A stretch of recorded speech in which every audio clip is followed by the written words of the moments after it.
Salam müəllimlər, xoş gördük hər birinizi. Mən İlahə Əhmədova. Əziz müəllimlər, bu gün sizə istər sertifikasiya hazırlaşan müəllimlər, istər müəllimlərin işə qəbuluna hazırlaşan müəllimlər, bu gün sizə mən önəmli mövzulardan biri olan, yəni ümumiyyətlə test işləmək mövzularından danışmaq istəyirəm. Bilirsiniz ki, imtahana hazırlaşan zaman əsas şərtlərdən biri dərsləri yaxşı öyrənməkdirsə, ikinci şərt həmin öyrəndiyimiz bilikləri testlərdə düzgün şəkildə tətbiq etməkdir. Yəni mən bunu həmişə öz müəllimlərimə də deyirəm. Yaxşı oxumaq, yaxşı öyrənmək, yaxşı test yazmaq deyil.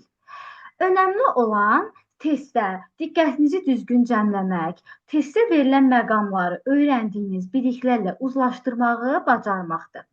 Ona görə də bugün mən sizə, bugünkü izahımda düşünürəm ki, dərslərin izahları ilə bağlı YouTube-da istər mənim, istər digər təlimçi həmkarlarımızın kifayət qədər videoları yer alıb. Ona görə də mən bugün sizə bir neçə dənə tam imtahan tipli testlərin bəziləri haqqında izah vermək istərdim. Qeyd edim ki, burada qeyd etdiyim testlər qarşılıq mövzulardandır. Hardasa 4-5 dənə imtahan tipli sualların izahları haqqında sizə məlumat verəcəm. Gəlin burada baxaq həmin suallara. Baxın, ilk öncə sizə belə cədvəlli suallar imtahanda qarşınıza çıxacaq sual tiplərindən biridir. Cədvəlli suallar imtahanda çox düşür. Bu doğru yanlışdır, aiddir, aiddir, deyil formasında ola bilər. Və buradakı sualımız da Vygotsky'nin yaxın inkişaf zonası nəzəriyyəsinə aid və aiddir deyil fikirlərini düzgün şəkildə uyğunlaşdırmaqdır. İlk öncə belə cədvəlli testlər verildikdə birinci bizdən şərtdə nə istədiyini tapmaq lazımdır. Məsələn, bizdə şərtdə deyir ki, verilmiş cədvəldə yaxın inkişaf zonası nəzəriyyəsinə aid olan fikirlər hansı bəndlərdə düzgün göstərilmişdir. Yəni bizdən düzgün olanı istəyir. Düzgün olan da nə deməkdir? Yəni aiddirin altında aiddir olanlar, aiddir deyilin altında da aiddir deyil olanlar olacaqdır. Yəni fikir yuxarıdakı cədvəlin üstündə yazılmış fikirlə bir-birini tamamlamalı və düzgün yerdə olmalıdır. Şərtin mahiyyətini tamamladıqdan sonra keçirik artıq cədvəlin içərisindən bizə lazım olanları tapmağa. Birinci deyir ki, zehni inkişaf sosial və mədəni amillərdən təsirlənməkdədir.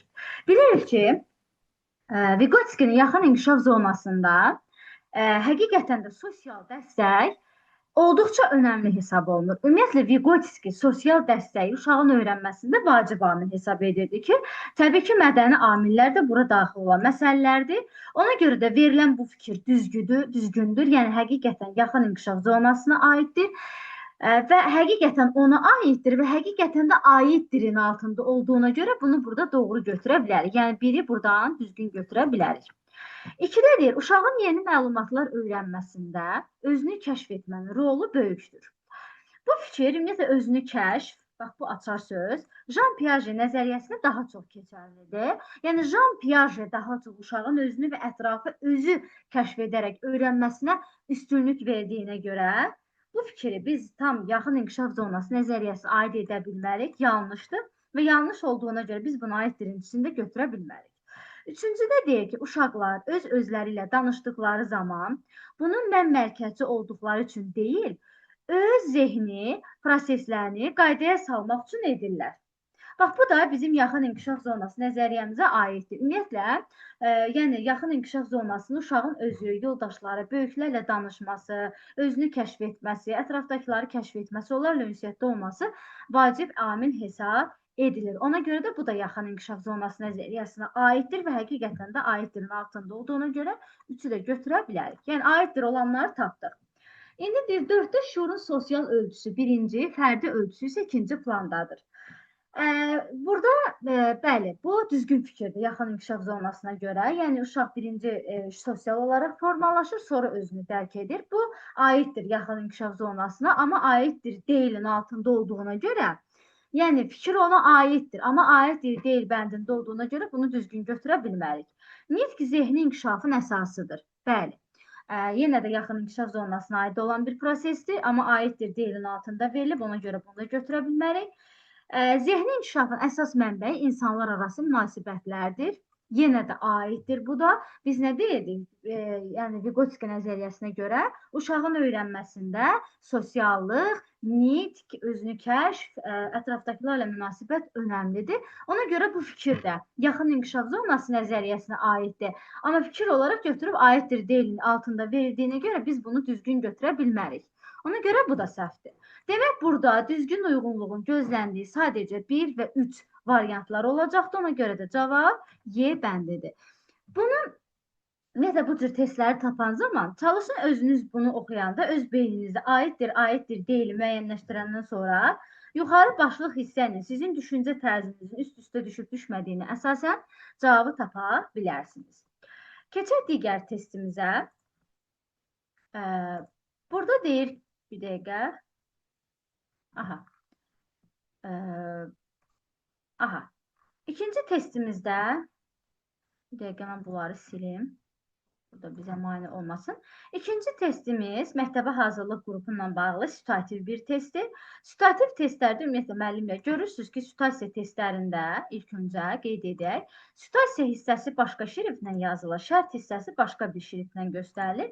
Baxın, bura qədər görürsünüz, başqa bir şrift olduğuna görə situasiya hissəsi bu hissədir, şərt hissəsi də bu tərəfdir.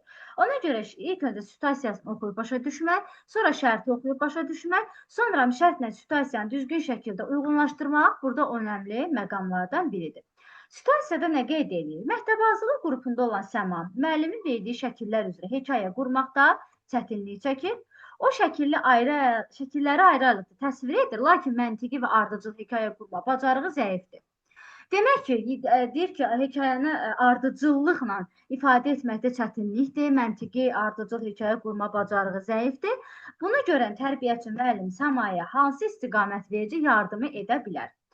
Məntiqdir, ardıcıllıqdır. Demək ki, bu uşaqda ardıcıllıq, məntiq olmadığına görə idraki yöndən bu uşaqda zəiflik amilləri özünü göstərir.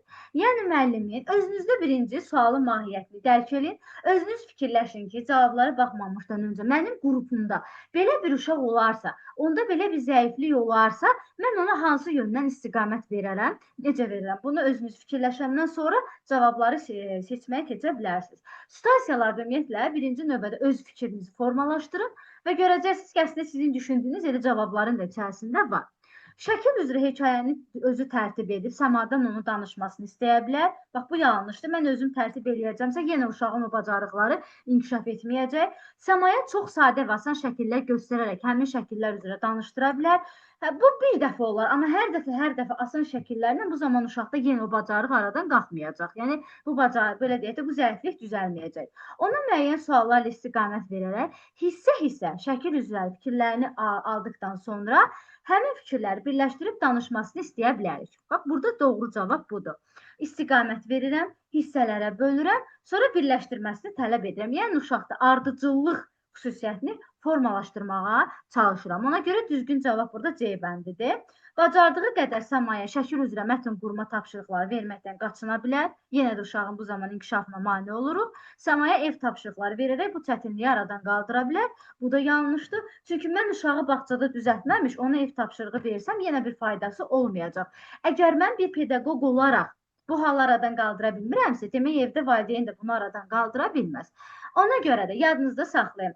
Hissə vermək, müəyyən çətinlik çəkən mövzuları, sonra birləşdirmək, müəllimin istiqamət verməsi situasiyalarda uşaqlara göstərəcəyimiz ən düzgün yardımlardan hesab olunur. Ona görə burada cavab olacaq C bəndi.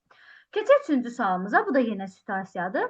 Situasiya deyir ki, tərbiyəçi müəllim uşaqlara riyazi materiallar təqdim edir. Uşaqlardan biri muncuqlar zəncirini ardıcıl saymaq əvəzinə onları rənglərinə görə qruplaşdırır və özünə məxsus bir qayda ilə oyunu davam etdirir. Demək, müəllim uşağa riyazi tapşırıq təqdim edir. Uşaq muncuqları zəncirini ardıcıl saymaq əvəzinə öz istədiyi kimi edir. Müəllim uşağa tapşırıqdan necə istifadə etməli olduğunu göstərərək bu fəaliyyətini dayandırır. Yəni, uşağın öz istəyini qadağa qoyur. Verilmiş bu situasiya əsasən Montessori qrupunda çalışan tərbiyəçi müəllimin etdiyi əsas səhv hansı bənddə düzgün verilmişdir? Ümumiyyətlə bu zaman biz Montessorini ilk öncə xatırlamalıyıq, bir yadımıza salmalıyıq ki, xatırlatma eləməliyik ki, Montessoridə müəllimin vəzifəsi nə idi ki, ona uyğun biz orada variantları tapaq, tez variantları axtarmağa qaçmayın. Montessoridə müəllimin yeri nə idi? Müəllim mümkün qədər uşağa az müdaxilə etməli idi.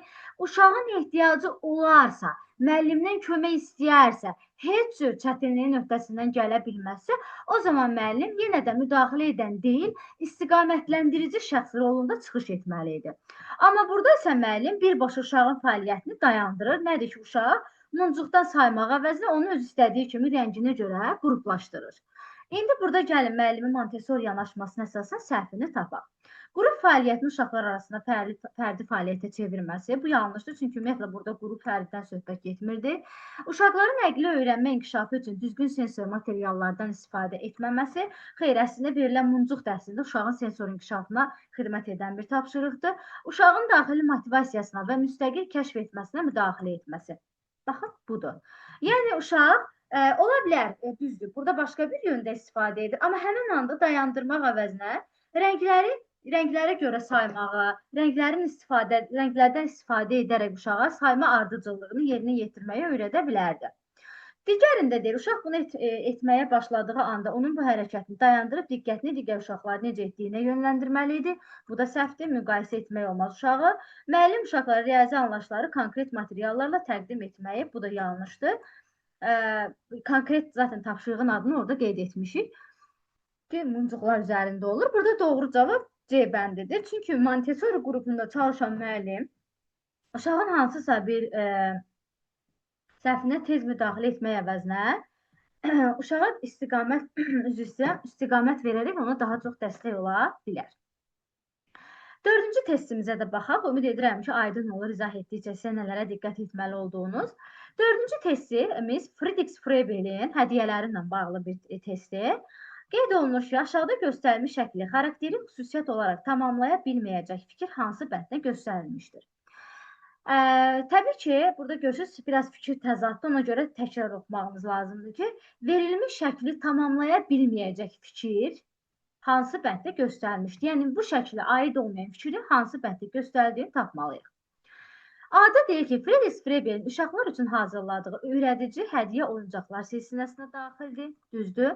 Froebelin uşaqlar üçün hazırladığı ikinci öyrədici hədiyyədir, düzdür. Birincisi toplar idi, ikincisi isə bu hədiyyə idi. Yadınızda saxlayın, bu Froebelin ikinci hədiyyəsidir. Topdan sonra uşaq artıq digər fəza fiqurlarını öyrənir, hissə-hissə gəlirik.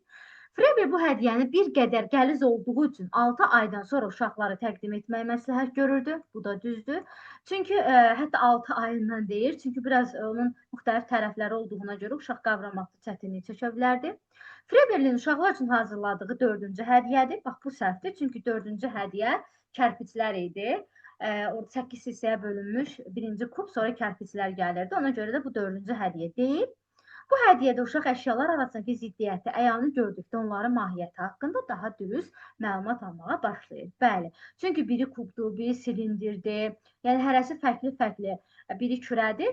Baxır ki, hərəsinin özünə məxsus fərqli-fərqli xüsusiyyətləri var. Ona görə də əşyalar arasında fərqli münasibətləri öyrənməyə uşaqlara kömək edir. Cavab burada D bəndi olacaqdır. Yanlış, çünki bu ikinci hədiyyədir, 4-cü hədiyyə deyil. Belə müəllimlər, sizə bir neçə dənə tam imtahan tipli, həqiqətən də bunlar tam imtahan tipli suallardır, öz hazırladığım testlərin içərisindəndir.